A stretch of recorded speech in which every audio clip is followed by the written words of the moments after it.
আসসালামু আলাইকুম রহমতুল্লাহি ওয়া বারাকাতুহু। আউযু বিল্লাহি মিনাশ শাইতানির রাজিম। বিসমিল্লাহির রহমানির রহিম। আজকে আমরা পবিত্র কোরআনের একটি বিধান নিয়ে আলোচনা করব, তা হলো জিহাদের গুরুত্ব। তো প্রথমেই আমরা পবিত্র কোরআনের সূরা সফের 11 নম্বর আয়াত অধ্যয়ন করছি এবং এরপরে এই আয়াতের আলোকে তাফসীর আলোচনা করব ইনশাআল্লাহ। আউযু বিল্লাহি মিনাশ শাইতানির রাজিম। বিসমিল্লাহির রহমানির রহিম। তুমিনুনা বিল্লাহি ওয়া রাসূলিহি ওয়া তুজাহিদুনা ফি সাবিলিল্লাহি বিআমওয়ালিকুম ওয়া আনফুসিকুম যালিকুম খায়রুল লাকুম ইন কুনতুম তা'লামুন। যার অর্থ, তোমরা আল্লাহ ও তার রসুলের প্রতি ঈমান আনো এবং আল্লাহর পথে অর্থ সম্পদ ও জান প্রাণ দিয়ে জিহাদ করো। এটাই তোমাদের জন্য অতীব কল্যাণকর, যদি তোমরা তা জানো। এখন তাফসীরের মধ্যে এই আয়াতের তাফসীরের মধ্যে রয়েছে দ্বীন ইসলামকে রক্ষার জন্য ইসলামের শত্রুদের সাথে যুদ্ধ করা ফরজ হওয়ার নির্দেশ রয়েছে এই আয়াতে। জুহুরি রহমতুল্লাহ বলেন যে প্রত্যেক লোকের উপরই জিহাদ ফরজ, সে স্বয়ং যুদ্ধে যোগদান করুক বা বাড়িতে বসেই থাক। যারা বাড়িতে অবস্থান করবে তাদের নিকট সাহায্য চাওয়া হলে তাদেরকে অবশ্যই সাহায্য করতে হবে। প্রয়োজন বোধে তাদেরকে যুদ্ধে যোগদানের আহ্বান জানানো হলে তাদেরকে অবশ্যই যুদ্ধের মাঠে যোগদান করতে হবে। জিহাদের গুরুত্বটা শুধু শুনেন আর নিজেকে প্রশ্ন করেন যে আপনি জিহাদ করছেন কি না। এখন আসেন, হাদিস শরীফের মধ্যে রয়েছে, যে ব্যক্তি এমন অবস্থায় মারা গেল যে সে জিহাদে অংশগ্রহণ করল না, মনের মধ্যে জিহাদের কথাও রাখলো না, আকাঙ্ক্ষা রাখলো না, সে অজ্ঞতা যুগের মৃত্যুবরণ করবে।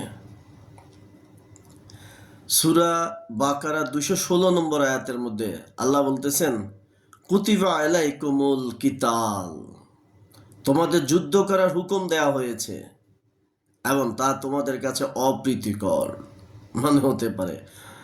তো এই আয়াতের মধ্যে রয়েছে যে হতে পারে কোনো জিনিস তোমাদের কাছে অপ্রীতিকর অথচ তা তোমাদের জন্য ভালো, আবার হতে পারে কোনো জিনিস তোমরা পছন্দ করো অথচ তা তোমাদের জন্য খারাপ। আল্লাহ জানেন, তোমরা জানো না। হ্যাঁ, যে এই আয়াতটা কি বোঝাচ্ছে, যে আপনাকে আল্লাহ জিহাদ করার জন্য বলেছে। এটা আপনার কাছে খারাপ মানে কষ্টকর মনে হইতে পারে, কিন্তু এটাই আপনার জন্য কল্যাণকর। আবার আরামে বসে থেকে কাফিরদের মুনাফিকদের সাথে দালালি করা ভালো মনে হইতে পারে, টাকা পয়সা আসতে পারে, কিন্তু সেটা আপনার জন্য খারাপ। সূরা বাকারা 218 নম্বর আয়াতে আল্লাহ বলেন, যারা ঈমান এনেছে এবং আল্লাহর পথে বাড়িঘর ত্যাগ করেছে ও জিহাদ করেছে তারা সঙ্গতভাবে আল্লাহর রহমতের প্রত্যাশী, আর আল্লাহ তাদের ভুল ত্রুটি ক্ষমা করে দেবেন এবং তাদের প্রতি নিজের করুণা দ্বারা বর্ষণ করবেন। তাহলে আল্লাহ কি বলছে? আপনি ঈমান আনতে হবে, আগে জিহাদ করতে হবে। ঘর বাড়ি যদি জিহাদ করার জন্য ঘর বাড়িও যদি ত্যাগ করেন, তারা আল্লাহর রহমত প্রত্যাশা করতে পারে। আল্লাহ কি করবেন? ওই ব্যক্তিদের ভুল ত্রুটিগুলো ক্ষমা করে দেবেন এবং আল্লাহ তাদের উপর করুণা বর্ষণ করবেন। এখন যারা জিহাদ করছেন না, এই যে আমাদের দেশের মধ্যে যারা ইসলাম প্রতিষ্ঠা করার জন্য কাজ করতেছে আর যারা সাধারণ মানুষের আদর্শ প্রতিষ্ঠা করার জন্য বাগবাটোয়ারা ক্ষমতায় গিয়া লুটপাট করে খাওয়ার জন্য রাজনীতি করছেন, তারা নিজেকে প্রশ্ন করেন আপনার মৃত্যুটা কি অবস্থায় হবে, আপনার জীবনটা আপনি কোন কাজে ব্যয় করতেছেন। যারা ইসলামের জন্য কাজ করতেছে তারাই জিহাদের মধ্যে রয়েছে এবং তারা আল্লাহর করুণার প্রত্যাশা করতে পারে। সূরা নিসার 95 নম্বর আয়াতের মধ্যে আল্লাহ বলেন, যেসব মুসলমান কোনো প্রকার অক্ষমতা ছাড়াই ঘরে বসে থাকে আর যারা দন প্রাণ দিয়ে আল্লাহর পথে জিহাদ করে তাদের উভয়ের মর্যাদা সমান নয়। আল্লাহ কি বলতেছেন? যারা জিহাদ করতেছে আর যারা অক্ষম না, সক্ষম, ঘরের মধ্যে বসে থাকে, তাদের মর্যাদা এক হবে না। অনেকে আছে আল্লাহর রাস্তায় জিহাদ করতে চায় না, জালিমের বিরুদ্ধে কোনো কথা বলতে চায় না, শুধু তবজি পড়া, নামাজ কিছু পড়া, রোজা, মানে যেগুলাতে কোনো জোর ঝামেলা আসে না, এগুলা করেই তারা ঘরে বসে থাকতে চায়। এমন অনেক ব্যক্তি আমরা কিন্তু সমাজে দেখি। তারা এই আয়াত থেকে শিক্ষা নেবেন। যারা ঘরে বসে থাকে তাদের তুলনায় জান মাল দিয়ে আল্লাহর পথে জিহাদকারীদের মর্যাদা আল্লাহ বুলন্দ করেছেন। যদিও সবার জন্য আল্লাহ কল্যাণ ও নেকির ওয়াদা করেছেন, তবুও তার কাছে মুজাহিদদের কাজের বিনিময়ে বসে থাকা লোকদের তুলনায় অনেক বেশি। মুজাহিদদেরকে আল্লাহ এত ভালোবাসেন। কি বললেন আয়াতের মধ্যে? যে মুজাহিদদেরকে আল্লাহ কি করবেন? অনেক বেশি আল্লাহ তাদেরকে সম্মানিত করবেন। আর যারা ঘরে বসে থাকতেছে, জিহাদ করতেছে না, ইসলাম প্রতিষ্ঠার জন্য কাজ করতেছে না, কাফের মুনাফিকদের সাথে সংগ্রাম করতেছে না, তারা আসলে বেকায়দার মধ্যে পড়ে যাবেন, মহা বিপদে পড়ে যাবেন। কারণ তাদের তো, যারা জিহাদ করবে তারা তো শহীদ হওয়ার যদি প্রার্থনা করে, শহীদ হলে তো তাদের হিসাব ছাড়া তারা বেহেশতে চলে গেল। আর যারা এই যে জিহাদ করবেন না, তাদেরকে তো হিসাব দিতে হবে। আর আল্লাহ হিসাব নিলে আপনার কি অবস্থা হবে? আপনি নিজেই নিজের প্রশ্ন করেন। ইসলাম প্রতিষ্ঠা করার জন্য ভাই কাজ করেন। সূরা আনফাল ৭৪ নম্বর আয়াত, আল্লাহ বলেন, যারা ঈমান এনেছে, আল্লাহর পথে বাড়িঘর ত্যাগ করেছে এবং জিহাদ করেছে, আর যারা আশ্রয় দিয়েছে এবং সাহায্য সহায়তা করেছে, তারাই সাচ্চা মুমিন। তাদের জন্য রয়েছে ভুলের ক্ষমা ও সর্বোত্তম রিজিক। তাহলে সাচ্চা মুমিন কারা? এখানেও আল্লাহ আইসা সেই জিহাদের কথা বলতেছে। আপনার জিহাদ এত গুরুত্বপূর্ণ, জিহাদ করা। এখন আপনি ঘরের মধ্যে বসে থাকবেন, ইসলাম প্রতিষ্ঠা করার জন্য জিহাদ করবেন না, জালিমেরদের বিরুদ্ধে, মুনাফিকদের বিরুদ্ধে, কাফেরদের বিরুদ্ধে, আপনি আল্লাহর কাছে কি এই মর্যাদা পাবেন? পাবেন না। তাই আন আকিমুদ্দিন ওয়ালা তাতাফাররাকু, দিন কায়েম করার জন্য জিহাদ করুন, দিন কায়েম করার কাজ করুন, ধর্মনিরপেক্ষতা, জাতীয়তাবাদ এগুলা ত্যাগ করুন, একমাত্র ইসলাম। সূরা তাওবার ২০ নম্বর আয়াতের মধ্যে আল্লাহ বলেন, আল্লাহর কাছে তো তারাই উচ্চ মর্যাদার অধিকারী যারা ঈমান এনেছে এবং তার পথে ঘর বাড়ি ছেড়েছে এবং ধন সম্পদ সমর্পণ করে জিহাদ করেছে, তারাই সফলকাম। তো আল্লাহ দেখেন, আল্লাহর রাস্তায় আপনাকে ধন সম্পদ দেওয়ার জন্য আল্লাহ কিন্তু উৎসাহিত করতেছে। প্রত্যেকটা জায়গায় বলতেছে যে কি, আপনার ধন সম্পদ, ঘর বাড়ি সব কিছু ত্যাগ করে যারা জিহাদ করছে তারাই আল্লাহর কাছে উত্তম। মানে জিহাদের কত গুরুত্ব দেখেন, কোরআনের কতগুলো আয়াত, অসংখ্য আয়াতের মধ্যে শুধু জিহাদের কথা আল্লাহ বলেছেন।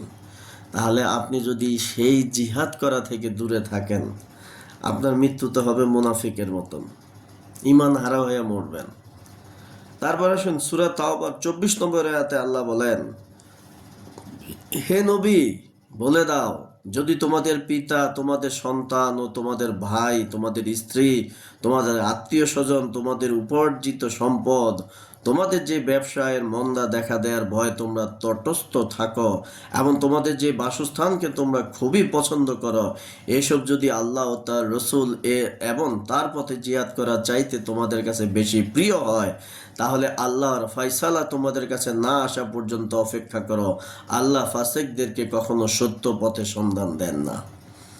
তো যারা জিহাদ করছেন না, ইসলাম প্রতিষ্ঠা করার জন্য কাজ করেন না, আবার জালিম শাসকদের বিরুদ্ধে, জুলুমবাজদের বিরুদ্ধে উচিত কথা বলেন না, তাদেরকেই কিন্তু এই আয়াত থেকে তারা শিক্ষা নেবেন। ওই লোকগুলা যারা কিছু বলে না, তারা আসলে তাদের ব্যবসার ক্ষতি হবে। অনেকে আছে যখন বলা হয় ভাই ইসলাম প্রতিষ্ঠা করার জন্য কাজ করেন, তখন বলে যে ভাই একটু হিসাব করে চলা উচিত, কারণ ব্যবসার ক্ষতি হইতে পারে, চাকরি থেকে বাদ দিয়া দিতে পারে। তারপরে হলো মারা গেলে তার স্ত্রী সন্তানদের কি হবে, সেই একমাত্র উপার্জনক্ষম লোক পরিবারে। এই যে নানাবিধ ইয়া করে। আবার অনেকে আছে ব্যবসার ভয়ে তত বায়না না, এখন আপনাদের চলা যাবে না। সেই লোকগুলা এই কোরআনের আয়াত থেকে শিক্ষা নেবেন। আল্লাহ আপনাদেরকে কিন্তু কি করতেছে, হুমকিটা দিতেছে আল্লাহ। যারা আল্লাহর রাস্তায় জিহাদ করবে তাদের মর্যাদাই হলো আল্লাহর কাছে সবার উপরে। মুসনাদে আহমদ ও সুনানে আবি দাউদে রয়েছে যে রাসূলুল্লাহ সাল্লাল্লাহু আলাইহি সাল্লাম বলেছেন, যখন তোমরা আয়ন এর ক্রয় বিক্রয় শুরু করবে, বলদ গাভীর লেজ ধারণ করে এবং জিহাদ ছেড়ে দেবে, তখন আল্লাহ তাআলা তোমাদেরকে লাঞ্ছনায় পতিত করবেন, আর তা দূর হবে না যে পর্যন্ত না তোমরা নিজেদের দিনের দিকে ফিরে আসবে। এটা কিন্তু ওই লোকগুলোর জন্য যারা কি, এই যে একটু আগের আয়াতেও বলছিল, যারা জিহাদটা ছেড়ে দিচ্ছে। আজকে আমাদের সারা পৃথিবীতে আপনি একবার একটু খেয়াল করেন, পৃথিবীর সবচাইতে পরাক্রমশালী দুইটা সাম্রাজ্য ছিল, এক হলো রোম আর একটা হলো পারস্য। এই দুইটা সাম্রাজ্যকে অল্প কিছু সংখ্যক মুসলমান, সেই মদিনার গরিব বুখানাঙ্গা, এই অল্প কিছু সংখ্যক গরিব, অস্ত্র নাই শস্ত্র নাই, এই মানুষ, এই কয়েক হাজার মুসলমান পুরো দুইটা সাম্রাজ্যকে তছনছ করে দিছে, দিয়ে পুরা ইসলামিক সাম্রাজ্য প্রতিষ্ঠা করেছে। রোম সিরিয়া, সেই এই প্রান্ত থেকে ওই প্রান্ত, পুরা দুইটা সাম্রাজ্য দখল করে নিয়েছিল, ইসলাম প্রচার করেছিল, জিহাদ, আল্লাহ তাদেরকে রহমত দান করেছিলেন। আর আজকে কতগুলা রাষ্ট্র, 57টা মুসলিম রাষ্ট্র, আবার 200 কোটি মুসলমান, তারপরেও ফিলিস্তিন, সিরিয়া, লিবিয়া, লেবানন, আজকে আফগানিস্তানে, মায়ানমারের মধ্যে মুসলমানরা নির্যাতিত হচ্ছে, মারা যাচ্ছে। আর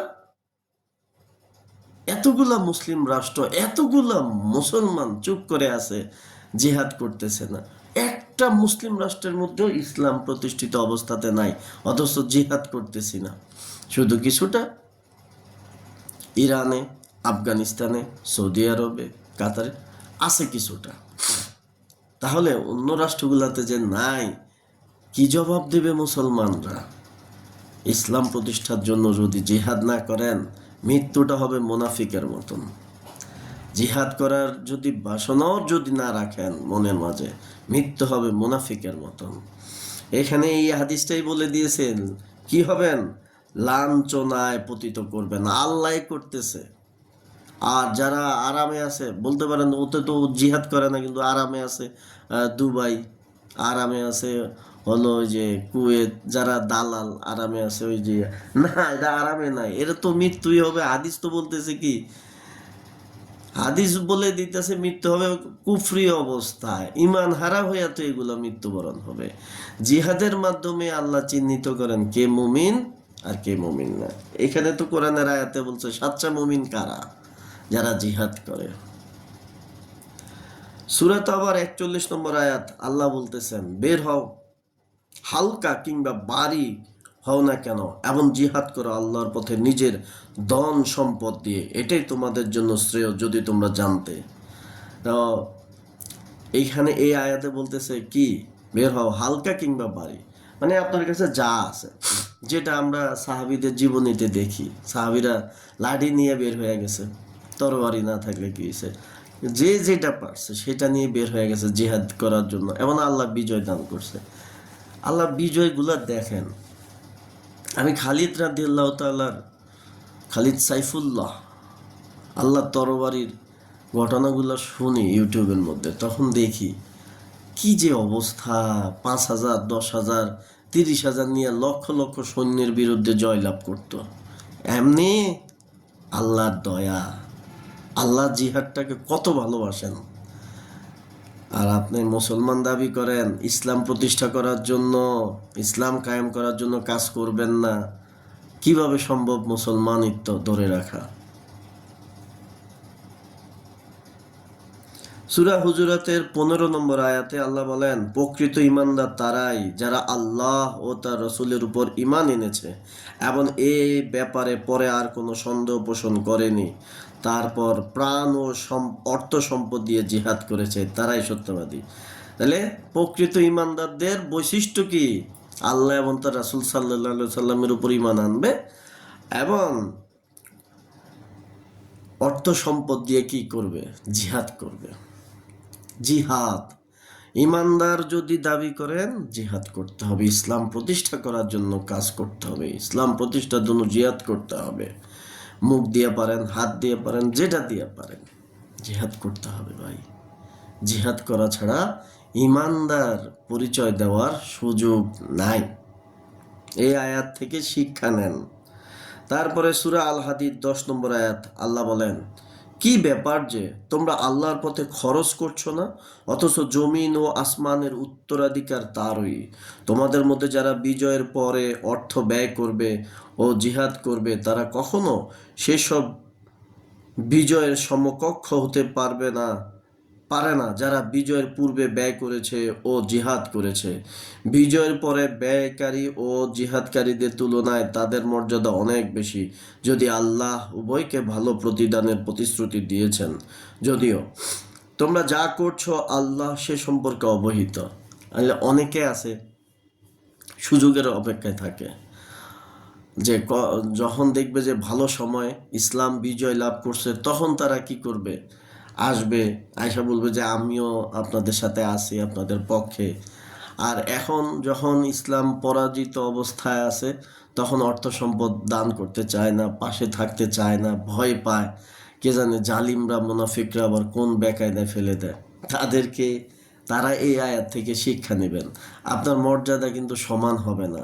ইসলাম যখন পরাজিত অবস্থাতে আছে তখন ইসলামের বিজয়ের জন্য যারা ধন সম্পদ ব্যয় করবেন তারা কিন্তু অনেক পুরস্কৃত হবেন।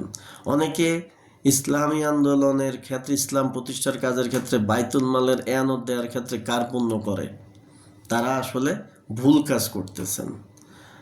তাদেরকে ইসলাম প্রতিষ্ঠা করার জন্য অর্থ ব্যয় করেন, এটাই কাজে লাগবে। পরকালে এটা দাঁড়ায় থাকবে। দেখবেন যে আপনার কি, যখন বিচার দিবস উঠবেন, কিরে এত নেকি কোথায় থেকে আসলো? কারণ আল্লাহ খালি বাড়াইতেই থাকে। এজন্য ইসলাম প্রতিষ্ঠার কাজে শুধু ব্যয় করবেন, দান করবেন, তাহলেই কি পুরস্কৃত হবেন। সম্পদ তো আপনার না, সম্পদ তো আল্লাহর। আল্লাহ তো কোরআনে বলে দিছে, আল্লাহ ইন্নাল্লাহা আশতারা মিনাল মুমিনিনা আনফুসাহুম ওয়া আমওয়ালাহুম বিআন্না লাহুমুল জান্নাত। মুমিনদের জানমাল আমি কিনে নিয়ে গেছি জান্নাতের বিনিময়ে। তাইলে আপনার তো জানমাল আপনার না, এটা আল্লাহর। তারপরে সূরা তাহরিমের 9 নম্বর আয়াতে আল্লাহ বলেন, হে নবী, কাফের ও মুনাফিকদের বিরুদ্ধে জিহাদ করো এবং তাদের প্রতি কঠোরতা দেখাও, তাদের ঠিকানা জাহান্নাম। মুনাফিক আর কাফেরদের ঠিকানা, এই আয়াত বলতেছে জাহান্নাম। এবং এই মুসলমানদেরকে, ইমানদারদেরকে বলা হচ্ছে এদের বিরুদ্ধে কি করো? জিহাদ করো। কাফের এবং মুনাফিক দুইটাই একই কাতারের, দুইটাই একই রকম। কাফেররাও খারাপ, মুনাফিকরাও খারাপ। সুনানে নাসাই শরীফের 3129 নম্বর হাদিস, আবু যর রাদিয়াল্লাহু থেকে বর্ণিত, তিনি নবী সাল্লাল্লাহু আলাইহি সাল্লামকে জিজ্ঞাসা করলেন, কোন আমল সর্বোত্তম? তিনি বললেন, আল্লাহর প্রতি ঈমান আনা এবং মহিয়ান আল্লাহর পথে জিহাদ করা। তাহলে এই আয়াত কি বলতেছে? আসলে জিহাদের গুরুত্ব এত বেশি আল্লাহর কাছে। তাহলে আল্লাহ কি বলতেছে যে কোন আমল সর্বোত্তম? সেটা হলো কি, আল্লাহর উপর ঈমান আনবেন আর আল্লাহর পথে জিহাদ করবেন। সুনানে নাসাইর 3192 নম্বর হাদিস, আনাস রাদিয়াল্লাহু থেকে বর্ণিত, রাসূলুল্লাহ সাল্লাল্লাহু আলাইহি সাল্লাম বলেছেন, তোমরা জিহাদ করো তোমাদের হাত মানে শক্তি দ্বারা, তোমাদের জিহ্বা মানে কি, কথা দ্বারা, উক্তি দ্বারা এবং তোমাদের সম্পদ দ্বারা, হাত মানে শক্তি, সামর্থ্য যেটা আপনার আছে সেটা দিয়ে কথা কথা বলতে হবে। কাফিররা একটা কথা বললো, মুনাফিকরা বললো, সেটার কাউন্টার আপনাকে কি দিতে হবে, তাদেরকে জবাব দিতে হবে। এবং সম্পদ দ্বারা, সম্পদটা খুব জরুরি, অর্থ খুবই জরুরি, অর্থ ছাড়া আসলে কোনো কিছু হয় না, অর্থটা খুব ইম্পর্ট্যান্ট জিহাদের জন্য। তাই টাকা খালি জমায়েন না, টাকা আল্লাহর রাস্তায় ব্যয় করেন।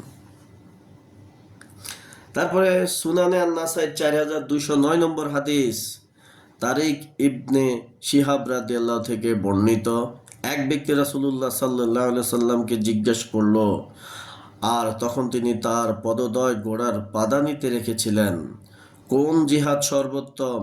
তিনি বললেন, অত্যাচারী শাসকের সামনে সত্য কথা বলা। আমরা আমাদের বিগত 2009 সাল থেকে 2024 সাল পর্যন্ত আমরা যারা ক্ষমতায় ছিল, যে সরকার, সেই সরকার তো আসলে ইসলাম বিদ্বেষী একটা সরকার ছিল, আর ইসলামের শত্রুদের খুব কাছের সরকার ছিল। সেই সময় অনেক আলেমরা তার ওই জালিমদের সাথে হাত মিলাতো, উচিত কথা বলতো না।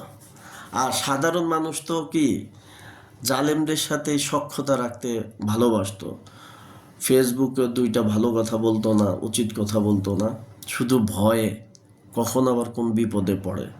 অথচ সর্বোত্তম জিহাদটাই বলা হচ্ছে কি, জালিম শাসকের সামনে সত্য কথা বলা।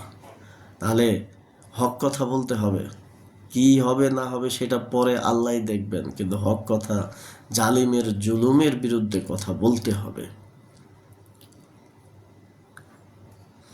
রিয়াদুস সালেহিন 1349 নম্বর হাদিস, আবু হুরায়রা রাদিয়াল্লাহু থেকে বর্ণিত, তিনি বলেন, রাসূলুল্লাহ সাল্লাল্লাহু আলাইহি সাল্লাম বলেছেন, যে ব্যক্তি মারা গেল অথচ সে জিহাদ করেনি এবং অন্তরে জিহাদ সম্পর্কে কোনো চিন্তা ভাবনাও করেনি, সে মুনাফিকের একটি শাখায় মৃত্যুবরণ করল। শেষ। জিহাদ করতে হবে, জিহাদ করার জন্য আল্লাহর কাছে প্রার্থনা করতে হবে, শহীদি মরণ চাইতে হবে, তাহলেই রক্ষা পাবেন। তা না হইলে আপনি মুনাফিকের একটি শাখায় মৃত্যুবরণ করবেন, মুনাফিক হয়ে মরবেন। মানে মুসলমান আর মুনাফিক পার্থক্যটা হলো জিহাদ মাধ্যমে হয়। তারপরে মুসনাদ আহমদের মধ্যে রয়েছে, শহীদগণ জান্নাতের দরজার উপর, নদীর ধারে সবুজ গম্বুজের উপর রয়েছে, সকাল সন্ধ্যায় তাদের নিকট জান্নাতি দান পৌঁছে যায়। শহীদ যারা হচ্ছে তারা যে বেহেশতি জান্নাতে যাবে, এটা কি আল্লাহ রাসূল সাল্লাল্লাহু আলাইহি সাল্লাম বলে গিয়েছেন, কোরআনের মধ্যে বলেছে। অথচ অন্য কোনো উপায়ে এইরকম জান্নাতের গ্যারান্টি কিন্তু দেওয়া হয় নাই। কিন্তু জিহাদ, শহীদ যারা হয় তাদের জন্য জান্নাত। চিন্তা করেন, তারপরও মানুষ জিহাদ করতে চায় না, ইসলাম প্রতিষ্ঠা করার জন্য সংগ্রাম করতে চায় না, মায়ের ভয়ে, জেল খাটার ভয়ে। বুখারী ও মুসলিম শরীফে রয়েছে, আল্লাহর পথে মুজাহিদদের জামিন হচ্ছেন স্বয়ং আল্লাহ, হয় তিনি তাকে মৃত্যু দান করে জান্নাতে পৌঁছিয়ে দেবেন, আর না হয় যেখান হতে সে বের হয়েছে সেখানে যুদ্ধলব্ধ মাল সহ নিরাপদে ফিরিয়ে আনবেন। সিম্পল। হয় জান্নাত দিবেন, শহীদ হবেন মানে জান্নাত, আর না হলে সে বিজয়ী হইয়া সম্পদ সহ তাকে কি করবে, ফিরিয়ে আনবে। সুবহানাল্লাহ। অন্য কোনো ভাবে কি এত গ্যারান্টি পাইছেন জান্নাতে? না। তারপরে সূরা আনফাল 39 নম্বর আয়াত, আল্লাহ বলেন, হে ঈমানদারগণ, কাফেরদের সাথে এমন যুদ্ধ করো যেন গুমরাহি ও বিশৃঙ্খলা নির্মূল হয়ে যায় এবং দিন পুরোপুরি আল্লাহর জন্য নির্দিষ্ট হয়ে যায়, মানে যুদ্ধ করার জন্য।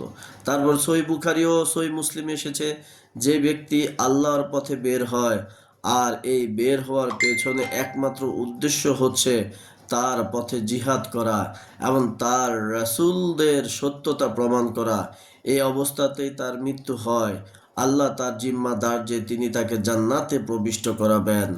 আর যদি মারা না যায় তবে আল্লাহ এই দায়িত্বভার গ্রহণ করেছেন যে সে যেখান থেকে বের হয়েছে সেখানে তাকে তার লাভকৃত গনিমতের মাল সহ পৌঁছিয়ে দিবেন। তাহলে কি চিন্তা করছেন? আল্লাহ আসলে জান্নাতের গ্যারান্টি দিয়ে দিতেছে, একজন শহীদের জান্নাতের গ্যারান্টি শহীদের জন্য। তারপরে আসেন সূরা নিসার মধ্যে আল্লাহ বলতেছে, বিসমিল্লাহির রহমানির রহিম, আল্লাযিনা আমানু ইউকাতিলুনা ফি সাবিলিল্লাহ আল্লাযিনা কাফারু ইউকাতিলুনা ফি সাবিলিত তাগুত ফাকাতিলু আউলিয়াশ শাইতান ইন্না কাদাশ শাইতানি কানা দাঈফ। যারা ইমানের পথ অবলম্বন করেছে তারা আল্লাহর পথে লড়াই করে, আর যারা কুফরির পথ অবলম্বন করেছে তারা লড়াই করে তাগুতের পথে।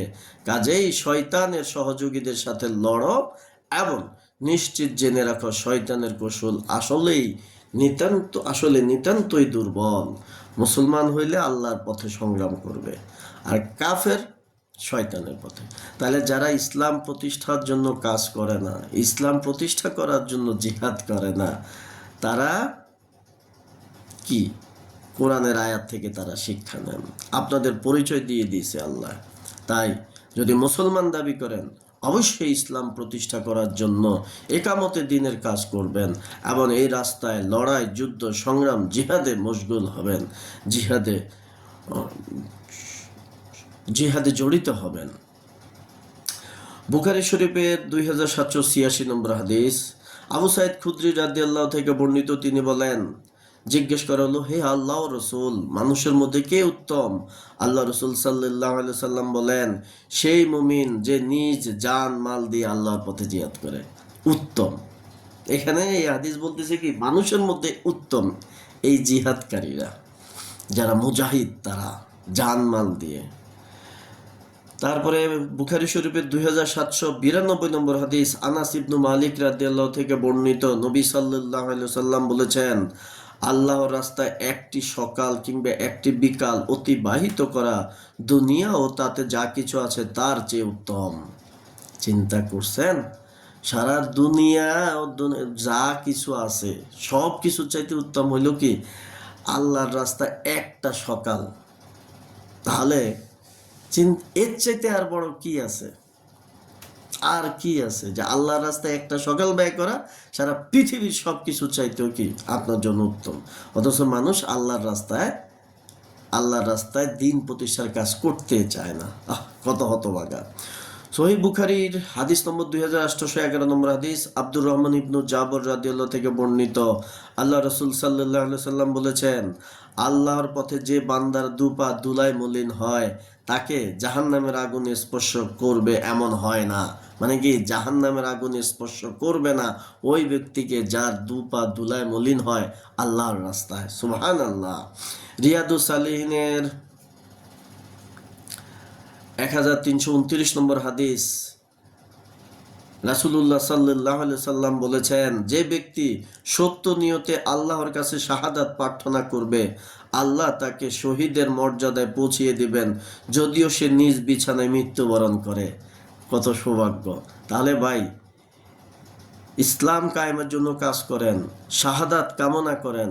এবার আপনি যদি শাহাদাত হন তাহলেও কল্যাণ, আপনি যদি কি মারা নাও যান তাহলেও আপনাকে কি শহীদের মর্যাদায় আল্লাহ পৌঁছায় দেবে, বিছনার মধ্যেও যদি পড়ে আপনি কি মারা যান। সুবহানাল্লাহ। রিয়াদুস সালিহিনের 1331 নম্বর হাদিস, আবু হুরায়রা রাদিয়াল্লাহু থেকে বর্ণিত, তিনি বলেন, রাসূলুল্লাহ সাল্লাল্লাহু আলাইহি সাল্লাম বলেছেন, শহীদ হত্যার আঘাত ঠিক সেইরূপ অনুভব করে যেরূপ তোমাদের কেউ চিমটি কাটার বা পিপিলিকার কামড়ের আঘাত অনুভব করে। সুবহানাল্লাহ। তার মানে একজন শহীদ কি আমরা দেখি আর কি, তাকে গুলি করে মারতেছে, তাকে ফাঁসি দিচ্ছে, তাকে জবাই করতেছে, তাকে বোম মেরে ফেলতেছে, কিন্তু সে কোনো কষ্ট অনুভব করে না ওই মৃত্যুর সময়। একটা চিমটি কাটার মতন সে কি কষ্ট অনুভব করে। অথচ মানুষের মৃত্যুর সময় এত কষ্ট হবে। একটা হাদিসের মধ্যে আছে, বনি ইসরাইলের এক নবী এক কবরের পাশ দিয়ে যাচ্ছিল, তখন উনি আল্লাহর কাছে ফরিয়াদ করলো এই কবরবাসীর কাছ থেকে জানার জন্য, এই উনি মারা গেছে, যে মারা যাওয়ার সময় ওনার যন্ত্রণার কি অবস্থা, তখন ওই কবরবাসীকে আল্লাহ হুকুমে উনি দোয়া করলো, উঠলো, উঠার পর জিজ্ঞাসা করলো, তারপর বললো কি যে 50,000 বছর আগে মারা গেছে, অথচ মৃত্যুর যন্ত্রণা এখনো কি তার ভিতরে ফিল হচ্ছে।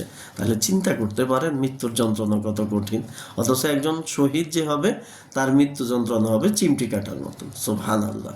একবার ভাবেন ভাই, জিহাদ যে করেন না, কি ক্ষতিটা নিজের করতেছেন, দুনিয়া থেকে মরবেন মুনাফিক হইয়া।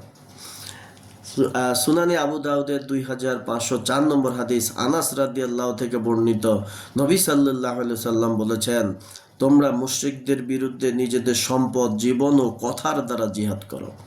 তাহলে সম্পদ, কথা, জীবন এগুলা দ্বারা জিহাদ করতে হবে। জালিমরা একটা কথা বলছে, ওইটা কাউন্টার, তাকে একদম উত্তর দিতে হবে, কোনো বসে থাকার সুযোগ নাই। সুনানি আবু দাউদ হাদিস নম্বর 2522 নম্বর হাদিস, নিমরান ইবনু উতবা আজ জামারি রহমতুল্লাহ থেকে বর্ণিত, তিনি বলেন, আমরা কত ইয়াতিম উম্মুদ দারদা রাদিয়াল্লাহুর কাছে প্রবেশ করলাম। তিনি আমাদের বললেন, তোমরা সুসংবাদ গ্রহণ করো, কেননা আমি আবু দারদা রাদিয়াল্লাহুকে বলতে শুনেছি রাসূলুল্লাহ সাল্লাল্লাহু আলাইহি সাল্লাম বলেছেন, শহীদ তার পরিবারের 70 জনের জন্য সাফায়াত করবে এবং তার সুপারিশ কবুল করা হবে। তাহলে একজন শহীদ কতজনের জন্য সুপারিশ করবে? তার পরিবারের 70 জনের জন্য সুপারিশ করতে পারবে। চিন্তা করছেন? মানে আপনার একটা সন্তান যদি শহীদ হয় ইসলাম কায়েম করতে যাইয়া, তাহলে আপনি মনে করেন কি বেঁচে গেলেন। শহীদের মর্যাদা কত বেশি, সুবহানাল্লাহ। সুনানে আবু দাউদের 2531 নম্বর হাদিস, আনাস রাদিয়াল্লাহু থেকে বর্ণিত, তিনি বলেন, রাসূলুল্লাহ সাল্লাল্লাহু আলাইহি ওয়াসাল্লাম উম্মু সুলাইমকে এবং কতিপয় আনসার মহিলাকে যুদ্ধে নিয়ে যেতেন। তারা মুজাহিদদের পানি সরবরাহ করতেন এবং আহতদের চিকিৎসার ব্যবস্থা করতেন। অথচ আমাদের দেশে আজকে মহিলাদেরকে, এই যে জামাত ইসলামের মহিলা শাখা রয়েছে, হ্যাঁ, ছাত্রী সংস্থা রয়েছে, মহিলা জামাত রয়েছে, অথচ কিছু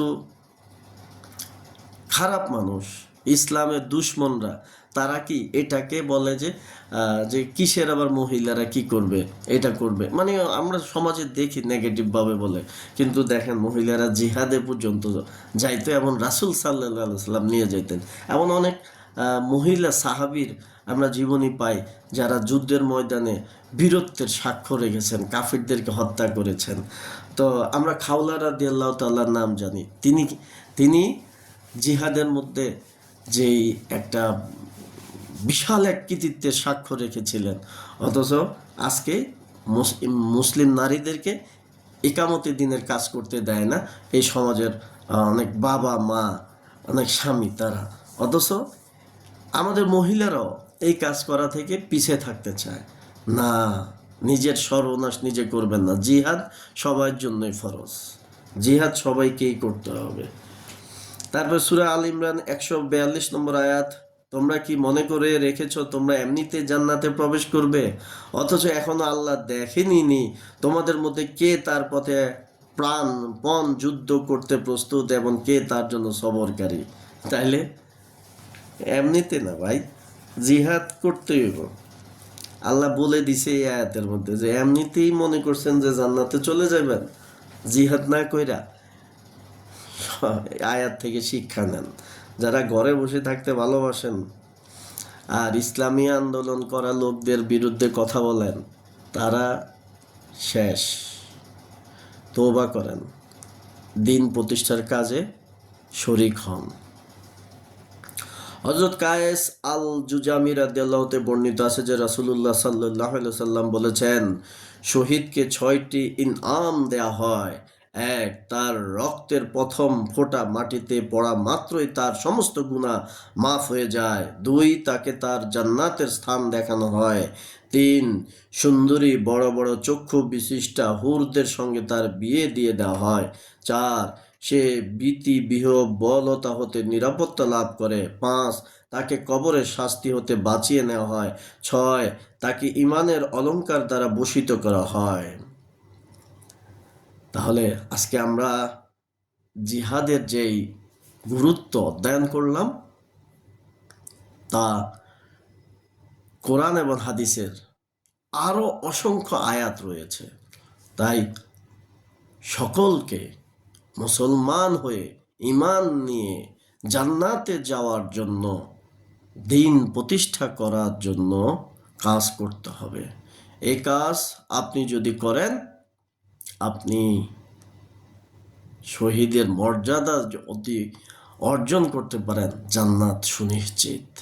তাই আসুন আমরা সবাই আকিমুদ্দিন ওয়ালা তাতাফাররাকু, দিন কায়েম করার জন্য আমরা কাজ করি। আল্লাহ বলেছেন যে সৃষ্টিও আল্লাহর, আইন চলবে আল্লাহর। আলা লাউল খালকু ওয়াল আমরু তাবারাকাল্লাহু রাব্বুল আলামিন। আল্লাহ বলেছেন পবিত্র কোরআনের মধ্যে, ওমান লাম ইয়াকুম বিমান জালাল্লাহু ফাউলাইকা হুমুল কাফিরুন, যারা আমার বিধান মতন আইন কানুন পরিচালনা করে না তারা কাফের।